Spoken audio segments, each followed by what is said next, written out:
অধ, মাঝখানে আকার, তারপরে স থেকে কৃষ্ণ, আর যে মাঝখানে আকার সেটাই হচ্ছে ময়া। সেই আকারটা হচ্ছে আমাদের মায়া। ওই মায়ার কারণে যেমন একটি দেওয়াল, অথচ এপারে হচ্ছে ওই আকারটা হচ্ছে মনে করুন দেওয়াল। ওই দেওয়ালটা যদি থাকে তো ওপারের শটাকে কি দেখা যাবে? কোনো মতেই দেখা যাবে না। যাবে না। ওটাই দেওয়ালটাই হচ্ছে আমাদের মায়া। হচ্ছে আত্মা, আর দন্তস্থ হচ্ছে পরমাত্মা।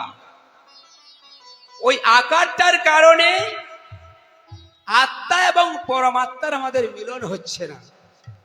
হরে কৃষ্ণ। হচ্ছে না। যারা মায়াকে পরিত্যাগ করতে পেরেছেন,